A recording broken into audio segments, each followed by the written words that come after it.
All right, so we'll kickstart the first perspective panel around new AI for EDSE. And I would like to welcome Professor Mark Fuge and Professor Burak Kara to lead the session. Mark. All right. Well, thank you very much, Faiz, and good morning, everyone. For those who don't know me, my name is Burak Kara. I'm a professor in the Mechanical Engineering Department at Carnegie Mellon University. My research is at the intersection of machine learning, design, and manufacturing. And today, with my colleague, Professor Mark Fuge, we're going to hopefully have a lively debate. And Mark, do you want to introduce yourself a little bit? Sure. So I'm Mark Fuge. I was at the University of Maryland for 10 years. That's where Fayez and Wei and other people in here have been. But I've been at ETH Zurich now for over a year. So I moved to Switzerland. If anybody would like some Swiss chocolates, I brought some. Find me after. You can have a little one. And also working in the area of AI and engineering design as well. All right. And today our thinking was that we will do a deep dive into how we can integrate AI into engineering design and systems engineering works that we're all interested in. We're going to try to cast two future possibilities, how the future may look for us. And just a spoiler alert, Mark here thinks everything will be autonomously done perfectly with AI. And then I share a slightly more nuanced view on that. I'm just kidding. I lost the Google coin flip when we randomly assigned the topics using Google's coin flip, and right. I got the short straw. Exactly. But it's okay. We'll have fun with it. Yeah. And the idea is that I think we can all come down on either side of these arguments. So it's not like we have a siloed, two separate arguments that are totally in contradiction. I think there's a lot of complementary stuff that we will talk about. So we're gonna dive into that. So we don't have a lot of flashy slides, but what we want you to kind of keep in mind during this session is that think about the year 2050, and we're now designing very complex engineered systems. So we have been thinking about 2-3 examples, but one of the things that is core to us is some sort of a very complex UAV design where the requirements are novel, the management is impossible to do with a very small group of engineers, so these are massively large systems. And how do you go about using AI in the development, design, production, and all of those stages? And you want to introduce the other one? Sure. Or you can imagine a complicated medical device, for example, a tissue-engineered vascular graft that has to undergo FDA certification and be customized to individual patients. So what does it mean in a future where an AI, what does it even mean to FDA certify something that an AI system designs? How do I build trust with the patient and the doctors regarding how it works? So we're not just talking about an individual design here. It has to operate in a human social system. And then the last example that we're going to use is something like a consumer-facing product. Think like a new car or a product you might buy on Amazon, for example, or a personal robotic assistant. There are issues here that go beyond just does it function. Right? It has to build itself into my life as a human, has to satisfy certain ergonomic or aesthetic requirements, and it's going to have downstream impacts, just like Zoe mentioned in her talk, that go beyond just the device itself. So these are the three examples you can kind of hold in your mind as we go forward. Obviously, there's other ones. These are just standing in for complicated products. And the way we're going to structure today is actually we're going to do it in essentially 3 acts, 2 main acts and then a conclusion. And what we're going to do is essentially set up, they didn't want us to do 2 back-to-back talks of half an hour. They asked us to highly integrate. And the way we're going to do that is we're going to present to you 2 possible futures. We designed for each of these acts basically 2 different topics, one that's more technical about sort of what's changing in the field, what's that going to mean, and one thing about sort of what does impact mean for our field now. And in each of these acts, I'm going to take one future, let's call it future A, and I'm going to argue as hard as I can that this is the future that we're going to see, right? And then Burak is going to take the opposite view, or at least a different view, and he's going to argue for that future, and then we're going to have a synthesis session at the end where we sort of talk about how really it's not one or the other, it's both. So that should be fun. These were assigned randomly so by Google, but I think we'll have some fun with it, yeah? And so that's how we'll do Act 1. We'll do the same thing for Act 2, and then we'll have some closing reflections and also discussion with you all about what you think. Okay, so that's how it's going to go. All right, so for the first act, here's our central question. So first act is going to ask, will AI primarily automate existing design processes, or is it going to augment human creativity and judgment. Yeah, this is the sort of dichotomy that we're setting up for you here. And I get the joy of telling you future A. So I'm going to argue that future A is going to be where we have autonomous systems where AI is actually replacing a lot of the actual manual modeling and optimization effort that we're doing using self-supervised design agents, neural solvers. Doesn't necessarily mean the human's not part of it, but they're not the Iron Man directing what to do. And I'm going to argue this in about 6 points. Okay, so the first is that actually, if you look at technologically what's happening, we're not having a single agent that's that I just interact with ChatGPT. We're very much moving into a future in which agents are essentially able to spawn themselves. And so it's a little silly to say, oh, I'm going to have one person sitting there prompting back and forth with ChatGPT. This is kind of nonsense, right? I could spawn literally thousands of these working in parallel. Why would I ever stick the human inside the inner loop of the optimization and decision-making process? Does this mean that the human has no role? No, they can be a consultant. They can focus on the things that humans are really good at. For example, looking at human observations, answering questions about trade-offs, ethics, regulatory environments. But are they the person saying, you know what, now go and launch that FEA for me? Now go that optimization case study? I'm going to argue, no, that's a bit wasteful. I could expand the design space far, far greater. We could actually enable the vision of the 1980s with set-based design and Warren Searing in ways that would be not possible if we would actually stick the human as the prompt agent in the inner loop. And the reason why I think that another reason why I think this future is possible is because of something called self-supervised learning. So this is where the machine does not literally get labeled data from massive terabytes of data sets. It actually goes and will personally self-interact with the system to discover things on its own. How many people here are familiar with AlphaGo? How many people here are familiar with AlphaZero? So AlphaZero is the version of AlphaGo. So AlphaGo was trained only with human gameplay. AlphaZero learned to play Go all by itself. And when Lee Sedol sat down and looked at the moves that AlphaZero was developing, it said, I've never seen a human ever produce anything remotely like this move. I've studied hundreds of thousands of cases and I've never seen this. So what would that look like for design? This will only be possible if we allow agents to sort of self-interact and not always stick the human in the loop.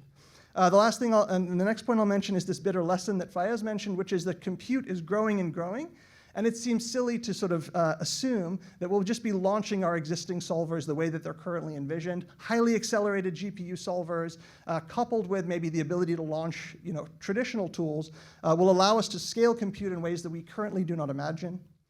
The next point I want to raise is that actually a lot of what we do here, when you think about LLMs, you're thinking about going to ChatGPT and saying, great, design me this aircraft or design me this medical device. But actually, engineers, and Zoe I think touched on this beautifully in her talk, we are used to working with lots of various formal languages. So small languages, finite vocabulary, fairly simple grammatical structures at the end of the day. And this is something where large language models excel, right? They can excel at learning, for example, SysML or OML or Simulink modeling. And it's very easy to imagine that with current advances in things like program synthesis, where I can generate small Python notebooks, that this could very easily be applied to the myriad of examples that we see in engineering, if only we were to try, right? And I think the reason that GPT doesn't do this right now is there's just not enough of a demand. It's too niche.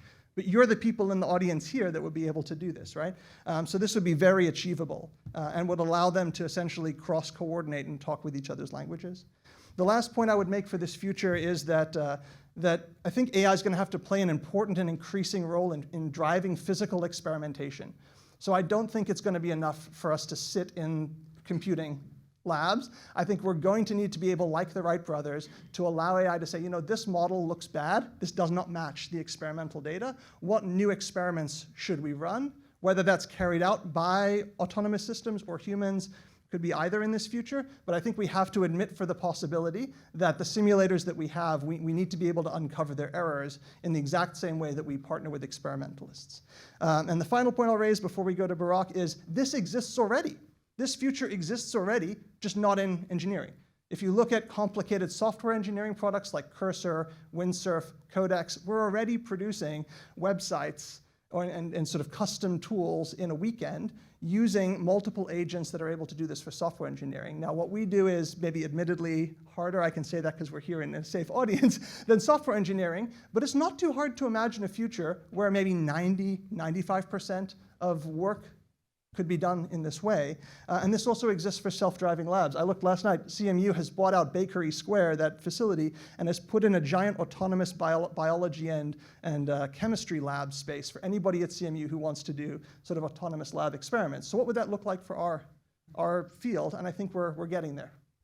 Great. Well, thank you, Mark. And to follow up on that, first of all, I want to say that I believe in the power of AI. So the question is not so much, should AI be limited to certain things, and humans shouldn't take over other aspects. AI will come in and dramatically change a vast majority of what we're currently doing as engineers, design engineers, systems engineers. I think that is a fact, and that is coming. However, I do see two reasons why we will still need human intervention, human in the loop AI usage when it comes to complex engineering systems design, as well as consumer products that have aesthetic components to it. The first has to do with the core question. It's a philosophical issue that cuts through why we do design in the first place. So that has to do with we do engineering design in service of humans, right? So the core difficulty and limitation I see is humans themselves are many times not good at prescribing what they exactly want. So this is very apparent in large engineering systems design cases where you may think that you have all the requirements that surround a given problem, and you understand your consumers 100%. When it comes to actually implementing a solution to that, you quickly realize there's a lot of tacit information that was not encoded. There's a lot of background experience that was never documented. What consumers told you was not actually what they had intended. What this means is that there's a certain limitation of humans that will necessitate the involvement in humans in these design systems. So the way to think about that is when we generate the requirements, these requirements cannot be assumed to be static. They will be constantly evolving, and those evolutions will come in response to what AI systems actually generate and return to us. And this is where I think human involvement will be key, and it's not going to be replaceable, where humans will be able to, for instance, cut down on multiple objective functions. They will play the counterfactual reasoning game much better than AI. They can actually respond to options that are presented by an agentic AI system, for instance. But the AI itself will never be able to know what exactly the human wants. So this is really not a technological limitation. I think this is more about a limitation of humans where human involvement will be necessary. If we live in a world where what we want out of a system can be perfectly prescribed in our requirements and goal setting and SysML documents, then we're all good. I truly believe that the forward simulation part of things, AI is just going to totally take over. There's going to be no reason for a human to be involved in, for instance, creating the topology of a structure when the requirements are set properly. The forward design, the forward simulation side of things is going to be very much done by AI. It's the inverse design, the responding to options, that's where the humans will come into the picture. And tied to this is an argument that I have been making for several years now. I think the future of engineering is really not about mechanical, civil, electrical. It's all about requirements engineering, in my view. So we really need to have, and we don't do this, unfortunately, I have to say, at the undergraduate level, we really need to train our students on how to specify requirements. What are the formal languages for requirement specification? How to think about uncertainty quantification?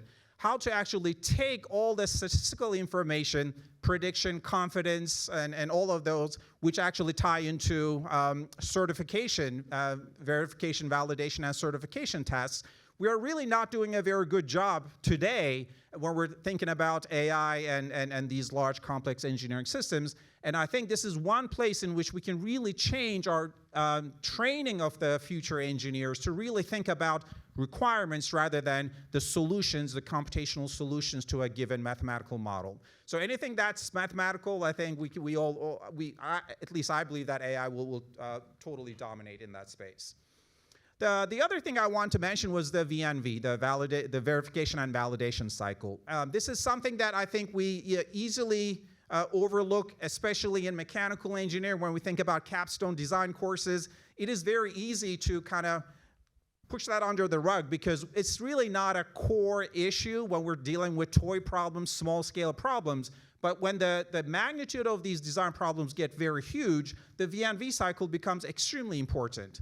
And AI here can play a role. And I think AI will be excellent in the verification side of things, meaning has the AI or the computer solved the equations, the requirements correctly? So that is one place in which AI can do a fantastic job.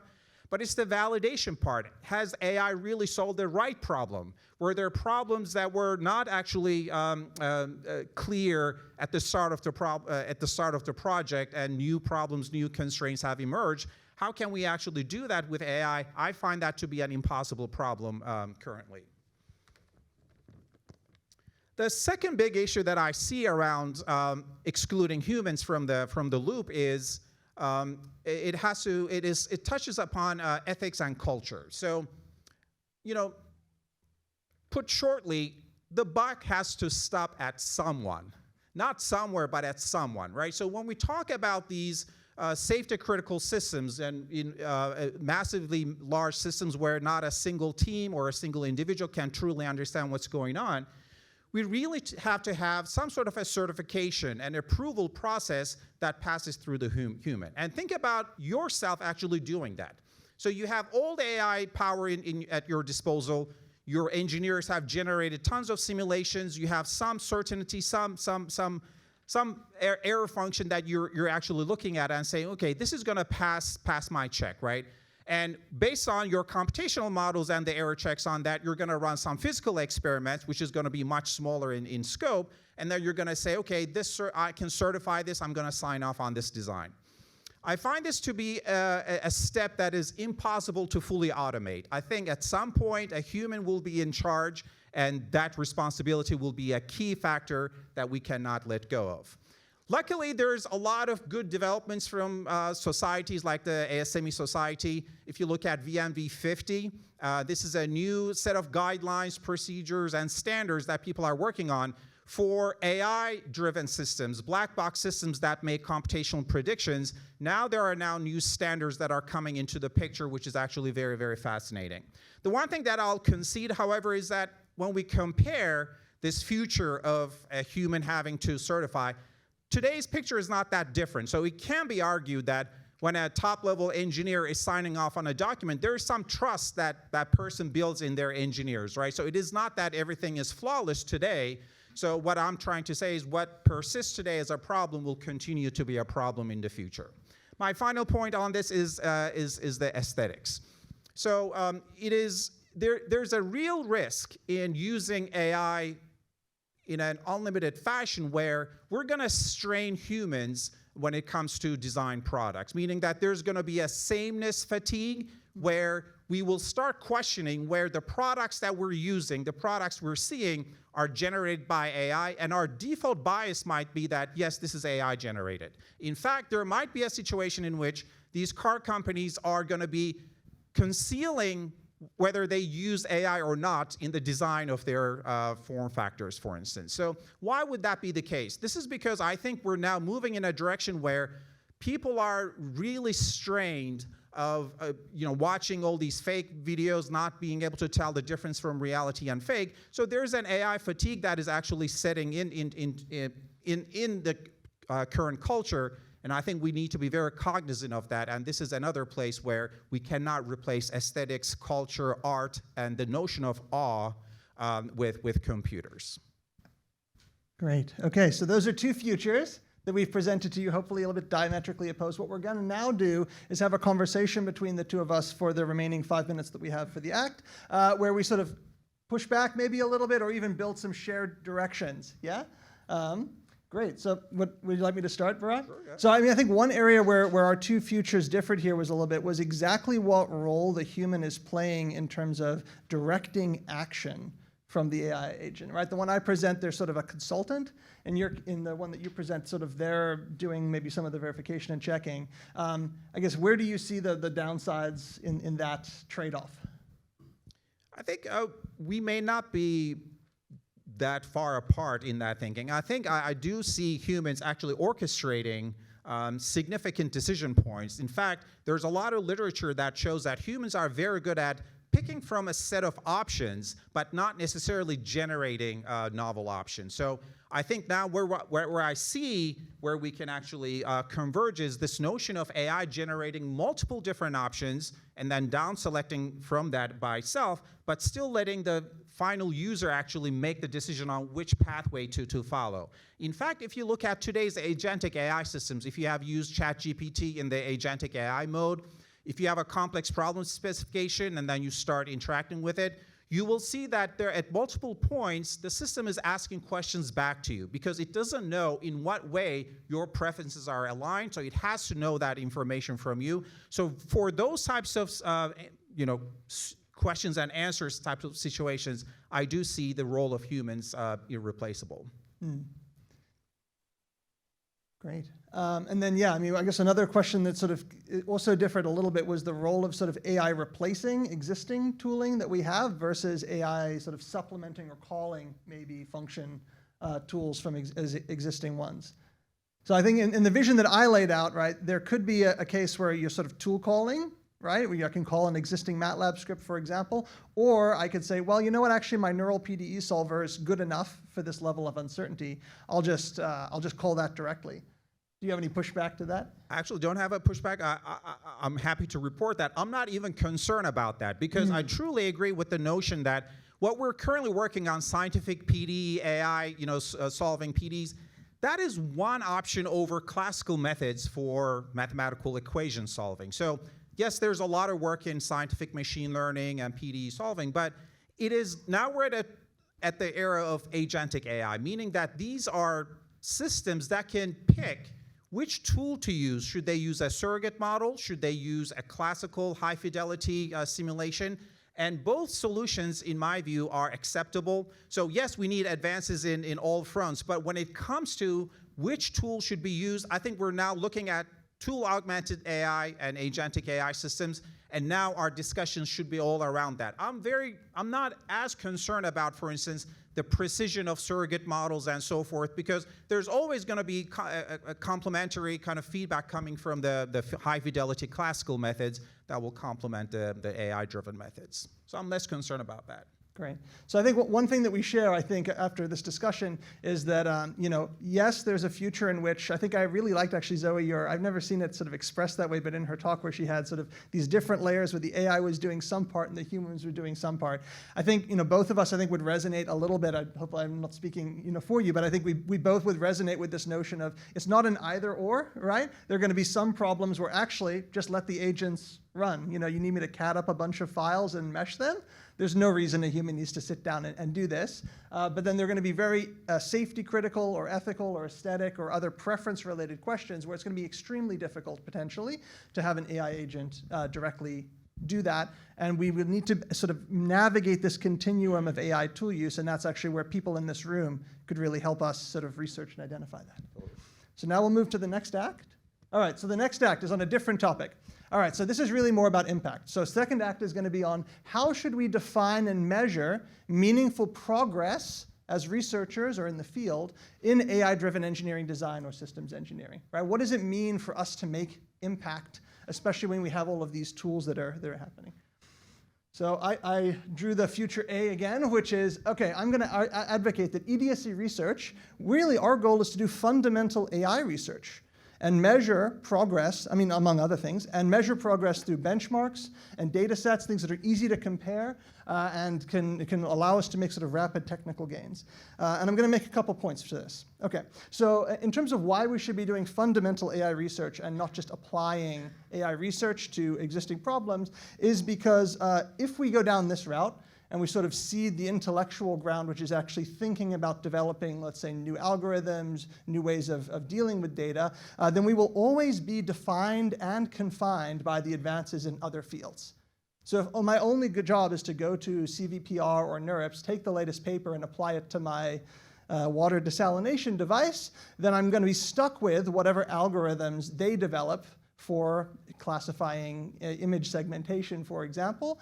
And I think that this will ultimately lead to a stagnation in the field, because there's certain problems within engineering that are somewhat unique, or if not unique, at least extremely important to us. And to only be studying applications would not allow us to develop the foundational techniques necessary to do that kind of research or to solve those type of problems. So if we were to, for example, stop funding work that's developing new AI algorithms at a foundational level, then we will limit where our field can get to in terms of our impact. It will also limit the broader impact of what we can do, because actually I think there's a lot that we can contribute from engineering. For example, if I develop a new machine learning model for developing optimal transport over SO3 groups, because I'm interested in robotic manipulation tasks, that actually is a task which is super useful for computer vision applications as well. Maybe that's a niche topic in there, and maybe it's more central in ours, but that means that work that we do in our field can have a broader ranging impact. If we never say, let's look at things from sort of a foundational model or foundational AI perspective, we will artificially limit the broader impact of the field in general. In terms of why benchmarks, so I'm going to advocate that these are, for example, it allows us to achieve a level of scientific rigor that would not be possible otherwise. Imagine a case where all I say is I worked with NASA, or I worked with Lockheed, and I did this really complicated thing over 6 months embedded in the JPL group or something. That's great for you. Awesome. I can't do that. I don't have those connections. My lab doesn't have those funding. I cannot possibly replicate your results. So while that might look really awesome, and kudos to you for doing it, there's no way for me as a scientist to move forward with this, because I cannot compare with your results, and there's really no way for me to replicate that. The only way I'm able to do that if we can kind of agree, maybe not on one, there could be several benchmarks in the field where we say, look, this is what sort of making meaningful progress in design ideation or optimization convergence looks like. Yeah, and it also makes our work comparable. Like Faiz mentioned in his talk, right? If I already have the Pareto frontier of models and mine's over here, it's easy for me to hide that when I'm only applying it to a case study. It's not so easy for me to hide when I run the same benchmark model, and any one of you next week can reproduce exactly my model's results on that same thing. This allows us to move a little bit faster as well at a higher level of technical rigor.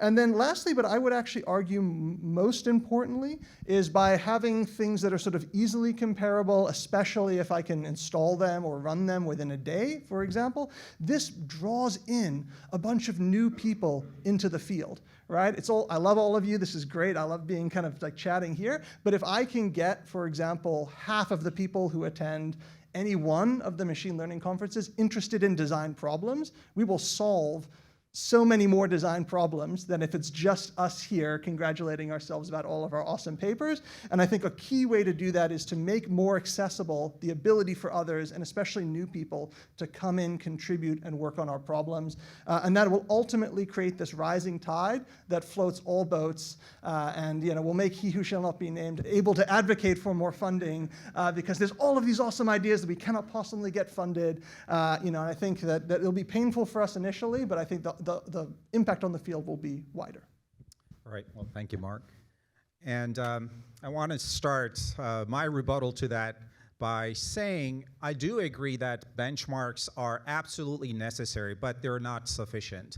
And we really need to think within this community as people who are closer to the deployment side of things, not only the basic fundamental research as engineers. We ought to be thinking about how we can actually test and validate the power of these AI-enabled engineered systems in the real-world scenario. So benchmarking is absolutely necessary. Without it, we won't be able to make progress. We won't be able to compare our progress. However, there's a hidden downside to overfitting to benchmarks, and that is the notion of chasing for small gains. So think about a leaderboard situation. So once a benchmark is put out, there's a lot of teams across the globe that are trying to be the best in that particular benchmark.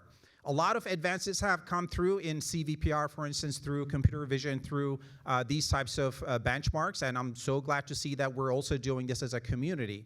However, one unintended consequence of that was when people started to transfer CV advances into autonomous vehicles, they quickly realized that the biggest issues were not how well, on average, you're performing. It's all the edge cases that were not accounted for. So in 2012, AlexNet came out, ImageNet, those were published. So massive data sets, a lot of people working on them, getting fascinating results. And when Tesla and other autonomous driving companies tried to use those in their vision systems, they quickly realized that training a car based on their synthetic scenes was nowhere near the rigor that was needed on the real-world cases. So how did that field move? So right now, there's a lot of stakeholders coming from federal agencies. The Department of Transportation, for instance, is explicitly funding new benchmarks, new test cases where academia and industry are working collaboratively on these challenges. So I'm glad to hear that many companies are also moving in that direction for engineering design, but I think we need definitely a lot more of that. And I think as people who submit to ESD, EDSE, I guess, right? We have to think about more than the benchmarks. As I said, many times the fascinating advances are not because we have actually created a better metric or a better benchmark, but it's because we were able to think about a hard problem in a new way, and we were able to cast it in a new way. And those projects actually turn out to be very fruitful by the end of it. So this is by no means talking against benchmarks, but I think we should not be limited to saying, I have my benchmark, I beat the existing one, and then I'm going to move on to my next project and next paper. I think what we need as a community is more long-term assessment of success in which real-world cases were actually meticulously tested and accounted for, and then we need, obviously, the funding to support that, but I think those have to be at the forefront. A very common or well-known example of that is the Boeing 737 MAX. Many of you have heard of the two accidents. Over 300 people were lost. And I don't know if you remember what the engineering issue there was, but it was all about Boeing trying to cut down on pilot training. What they did was they had an attitude control system, and they replaced that with a totally autonomous agent, an automatic control system. They did not let humans, the pilots and other people, know about these changes. And it was reliant on a single sensor, which was the angle of attack sensor. And if that angle of attack sensor was faulty, it actually created some control inputs that the pilots did not know how to account for. So even though the pilots realized that something was going bad, they could not correct for that because they were not aware of such a system actually taking place. So it was a major blunder, a major loss of life, and it all had to do with actually an autonomous system looking very good in the lab, potentially passing a lot of the internal tests that were generated, but in the real-world scenario, it actually failed. Similar things are coming out of the medical fields where, for instance, there was a recent, I think maybe several years old, but a system that could automatically decide between a low versus a high dose of X-ray for cancer patients. They actually removed the fail-safe switch because based on a lot of usage, they saw that it was actually working pretty accurately. But unfortunately, 6 people died because of the fail-safe being removed and going for full autonomy. So what is this to say? I think as engineers, and not necessarily algorithm developers, as engineers who are in a position to take what is presented at these ML conferences and turn them into design products, I think we have to kind of assume that responsibility of long-term assessment, long-term analysis, edge case identification, rather than just beating some statistical measure on some papers that we publish. Great, excellent. All right, so now we'll sort of synthesize and share some of the directions that I think we have in common. I think one of the things that's come up is that we both resonated on this idea of, okay, the benchmarks have their place. They have some limitations, you know, in terms of what they can achieve. Where is the bar you think we should set for the community, right? Like, do we want sort of lots of small bets? Do we want like a couple of major, you know, big ones that are sort of highly validated with, you know, Lockheed or the X-ray company? Where do you see that playing out? Yeah, I think to answer that question, I think we need people unlike us. I think we need people who are actually practitioners of these, and they should be here in this room telling us the types of problems that we need to be looking at. It, you know, always comes down to simplification, so I'm always cautious about that. You know, whenever companies don't want to share their real data, they always cast, you know, toy problems as a replacement. But I think what we need to do is a much stronger interaction, engagement with these companies that have a stake in the design of the products that they're making, and invite them and have them tell us the types of challenges that they're looking at. And I think we have enough mind power here to devise meaningful benchmarks to do that. But I think without those people understanding what is truly important, we will revert back to those statistical approaches. And maybe to sort of counterpoint that a little bit, I think one of the things that we experienced developing EngBench specifically, which is part of my NSF career thing funded through EDSE, was this need for easy access, because it's very easy for me to like go to a Lockheed and say, great, give us this complicated multi-physics solver. It runs on 2 days on the supercomputer, but then like no student can access this. And when we actually submitted the paper, one reviewer said the examples weren't complicated enough, and the other said these are too complicated, people will not be able to access them. And you know, you'll need a supercomputer that's only going to be practical for these massive labs that have these awesome GPU, you know, supercomputers. So I think it's an interesting balance we'll have to play as a field, which is we want to make it super nice, super complicated, super close to the actual reality. In so doing, do we then block out, even if it's possible to do that, do we then block out other people? And how do we navigate that? I would resonate with that. And the other thing I'll say is, you know, with every argument that I made, I think it comes down to cost. And I think this may not be something that engineering design, systems engineering can solve on its own. I think we need much larger federal grant pools that will do this in concert with the stakeholders, the other companies who are interested in this. So I do see cost being a major obstacle to my argument, basically.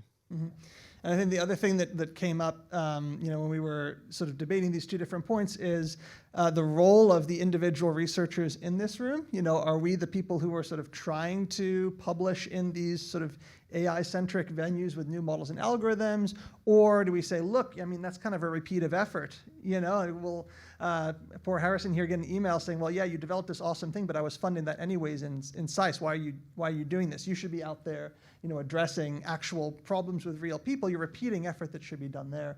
I don't know if you have thoughts on how to navigate this. I find that to be a major challenge for our group too. Many times, I'm sure this is shared by many others, but if you have an algorithmic development, you're always eyeing like the machine learning conferences because you know that there's going to be a splash paper there.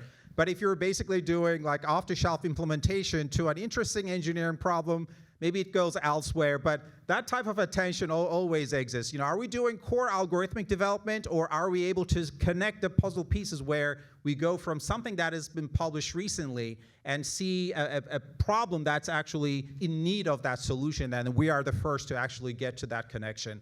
And we go through that debate, that tension quite a bit ourselves, and I think that's shared among many others here. Yeah, we've faced that as well, like that exact same tension. And there's been a part of me that's just been, I mean, I have a colleague, Melanie, in the department who had this with dynamics as well. And at some point, they just decided, like, we hate NeurIPS and all that. Like, they keep asking us to do these silly things that have nothing to do with dynamics. And so they made the Learning for Dynamical Control conference, a whole other conference, just like to take basically their NeurIPS papers and then put them into something that was more dynamics focused. And I remember the first time we submitted some stuff to one of these places. It was on airfoil optimization, all this cool stuff. And yeah, okay, it works for these like airfoils, but like, does it work for MNIST? And we're like, why are you asking us this question? Like, who cares if it works for MNIST? But I mean, you know, this is the downside, right, of like kind of going through this process. Is saying, well, you know, how much are we shaping and squeezing ourselves into a box that they find acceptable versus trying to get some of those people to come to things like this, things like IDTC or something else. And I think it's an interesting challenge as a field because I think we have a lot of, one of the points that I'll make is I think that, you know, when I described sort of NGBench to my, I have a computer science postdoc, Florian, who's not at all engineering design. He's like, well, these problems are like really interesting and really hard and really cool. I'm like, I know, but they're completely unaware of this. And so, you know, he got so tired of sort of doing Mujoku cheetahs, you know, running on these. He's like, oh, this is actually like really cool fertile ground. I think if they see that, they'll be much more interested in kind of coming and participating. And I always like to say that, you know, they're going to come in industry, like startups, as well as computer science, and they're going to come and eat our lunch because our lunch is tasty and awesome.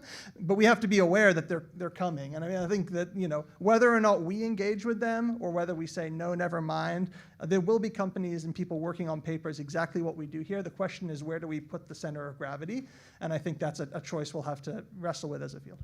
Yeah. Very good. And my final thought on this is I also want to reinforce the spirit of this meeting here. I very much believe we ought to move away from singular part design. I think many of us have done, you know, years of topology optimization, optimizing individual components. But right now, I think where the big bucks are, it's in the systems engineering side of things. So I very much look forward to kind of talking, you know, linking up with people from the systems engineering side of things, because I think the real splash will come in when we can actually turn these AI agents to work effectively on large, complex systems. So we actually have been beating the dead horse when it comes to singular part design. Even though that's very exciting, interesting, creates pretty pictures, I think it's time to now move on to larger scale thinking. Awesome, great. So we'll sort of go to closing now and then go to audience Q&A. We tried to build in some time for that.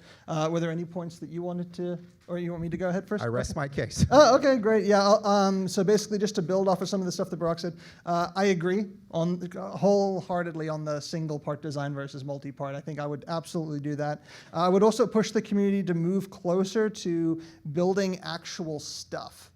Like not just doing it in simulation, but like I talk to any of my colleagues who are experimentalists and they're like, yeah, that's really nice, Mark, a nice algorithm. Or I'll show them like, oh, we're working on this, I had a fluids guy in my office, like, oh, check out this model that we built, you know, we need to get this accuracy. He's like, Mark, have you actually like run wind tunnel tests or like tried a different turbulence model? Like you're within at least 5% of like the margin of error of the actual measurements. Like these advances don't mean anything anymore because you're within experimental uncertainty, right? And unless we're sort of focused on that, we could spend an entire decade, you know, advancing something on a leaderboard, and that leads to no impact because already the simulation models are there. So I think moving to actual hardware is something we should do. I'm totally on board with benchmarks. I think one thing that we don't do a good job as a community is maybe like looking and learning from people who've tried to have done that before.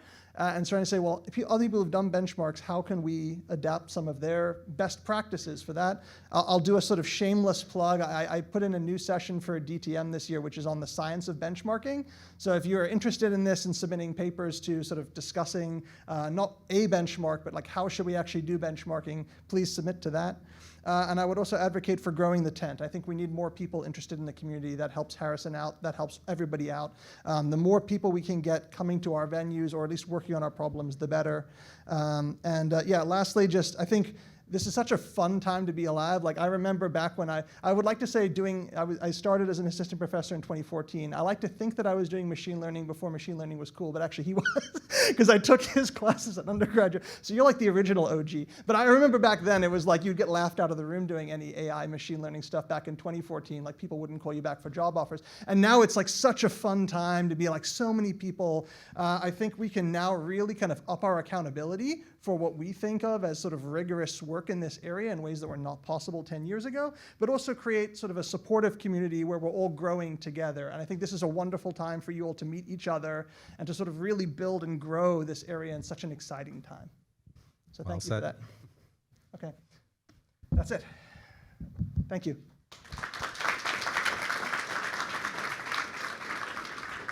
All right, so I think we have 13 minutes for questions. So we tried to have lots, yeah. Maha. Sorry, whoever. Oh. In fact, this could be an open mic. You know, don't feel compelled to asking questions. Like if you have thoughts to share, please do so. Thank you very much. This was really interesting. I really appreciated the style too of the the different perspectives. I'd love to get both of y'all's thoughts on how industry plays into all this. So I feel that industry is sort of just taking AI and running with it, and as a community, we're trying to catch up, or we're trying to tell them where they're wrong. But is industry also coming to us for help, and how do you see this sort of moving forward? Thank you. Go ahead. Yeah, sure. I would love to. Well, first of all, I totally agree with you. Like I kind of mentioned, our lunch is plentiful and tasty, and industry is coming for it. I think Fayez mentioned already. Every day I'm seeing a new startup getting valued at 20 million something VC money to like basically work on our sub problems. So it's coming whether we like it, or not.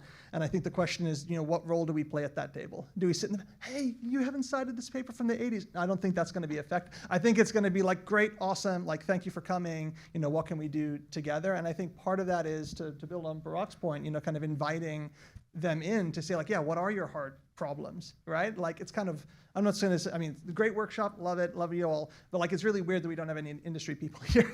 For example, I would love to see a version of this where like, actually we're just listening, right? That would be awesome, for example. So yeah, that would be my sense, is that the sooner and faster and more integrated we can get them into our problems, the better off the field's going to be as a whole. And if we don't, we run the risk of basically being obsolete, where we're spending a bunch of US taxpayer money on a bunch of cool papers that are irrelevant because next year a bunch of startups just completely leapfrog us and work on that. And I think that's the worst case scenario. And my views on where industry stands relative to academia, that has changed over the years. In the past, working with my colleagues and industry partners, I've seen a major lag between academic advancement at universities versus that taking 2 years before it gets to ANSYS, let's say, the new finite element measure, for instance. Now that gap has closed down quite a bit, meaning that academia versus industry's awareness of AI advances and their appetite for using those in their workflows has dramatically accelerated in a good way, to the point where now industry collaborations are much more meaningful, in which we're not trying to educate them. They're already extremely aware of what's possible. They're looking for new insights and new algorithmic advances that are more engineering kind of perspective into their workflow. So I have been enjoying more and more my collaborations with industry, just because they can actually share the same momentum, same energy as what our lab is doing. The one thing that I'll say, and I'm unsure if this is the right direction to go, but I see a lot of companies, I would call them AI companies, that are doing engineering, but fundamentally AI companies.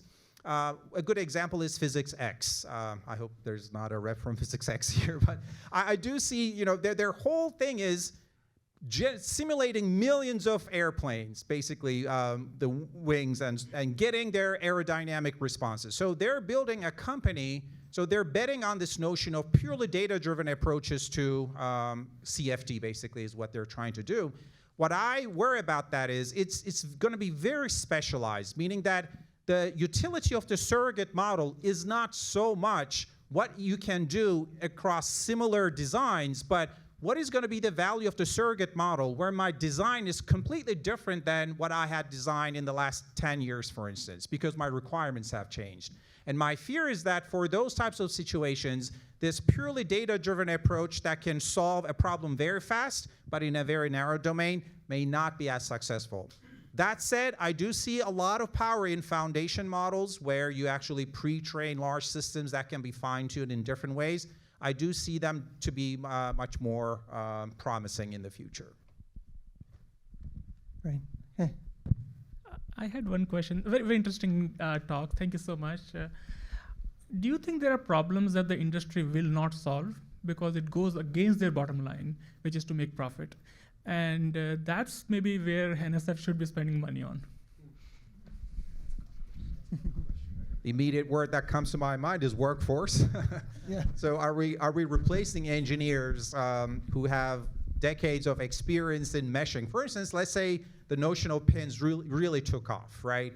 Will ANSYS really need somebody who's an expert in mesh technology? No, because if pins can solve this in a point cloud basis, do so by incorporating measurement data. I think that could be a major issue. So when it comes to the bottom line, I think even within a corporation, there could be multiple different stakeholders that can be impacted differently, but that's the first word that comes to my mind. Mm-hmm. Yeah, I had an interesting experience. This was pre-COVID. We were doing the DARPA Fund Design program, and I had a postdoc, David, who was working on this, and he was really interested in startups. So we moved back to Boston after the program finished to launch a startup, and now he does like VC advising in an incubator there, and now he's, I think, technical advisor at Onshape or something. But anyways, he said like he was so excited after that to kind of go and do all this awesome engineering design automation stuff.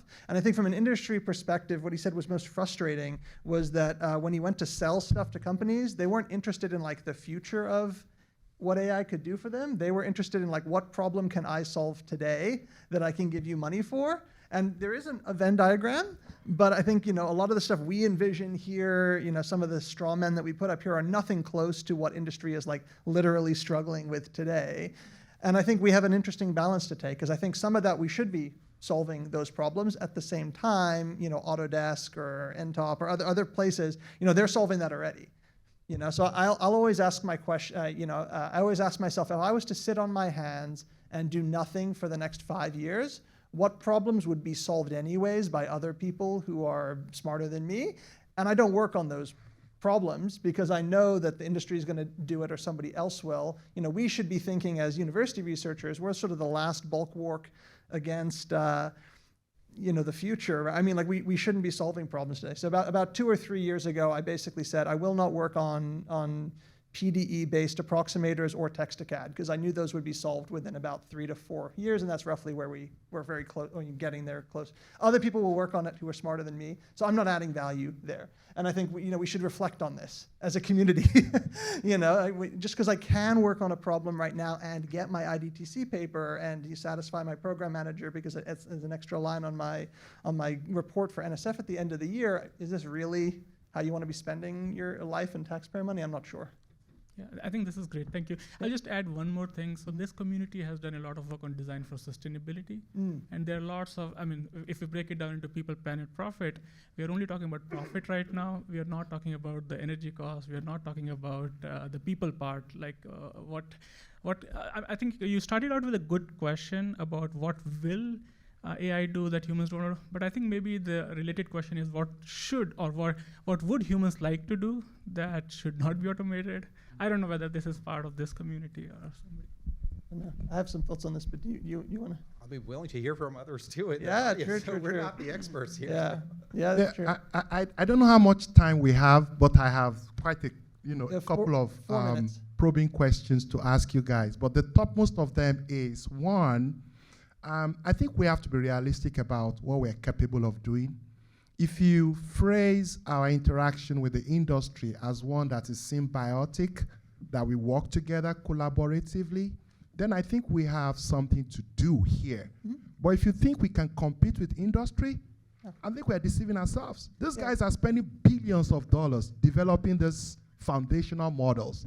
Can we compete with those guys? Can we compete with those guys? No.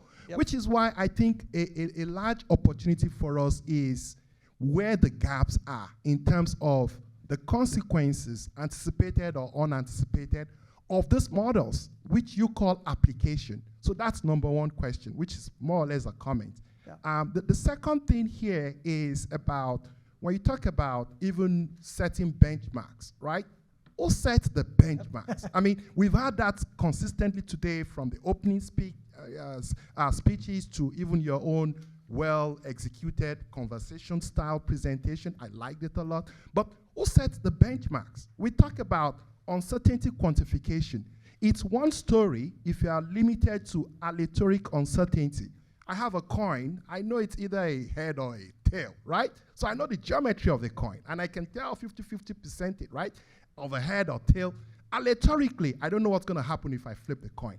But what about the epistemic consequences of what AI is actually doing? Epistemically, we don't know what we don't know. So how do we build benchmarks on what we don't know that we know we don't know? Yeah.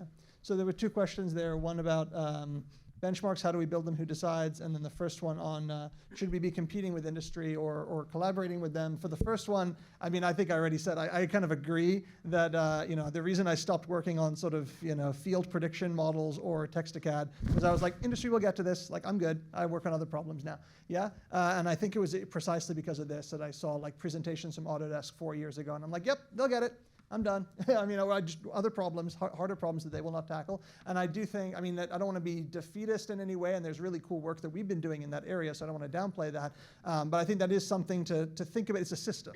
It's a research system, and we should be partnering with them, not trying to directly compete with them, especially given the amount of money that's being injected into that. I don't know if you differ in that opinion. No, I very much resonate with the points being raised there. One thing I'll say is I think one barometer for success for this community might be what we're observing in computer science departments. So it is very common in those departments that professors would be they would be taken into industry, and they would be over there, working maybe for 2 years, coming back. But that type of interaction where people transition from academia to industry and back, that's very common and expected. If we can bring our community to that level, I mean, that means I think we have solved an important or cracked an important nut, right? So that means we are actually able to change and influence the industry, how design is done. I would say that would be one way of thinking about success in our community. It doesn't address your question, but it made me think about, your question there. And then the second question was on who chooses the benchmarks. Fascinating question. That's actually something I had in my own internal notes prepping for this. I think to some extent that's an interesting philosophical question to ask. I think at a practical level, to be frank, as Faz mentioned, we don't really have much of anything.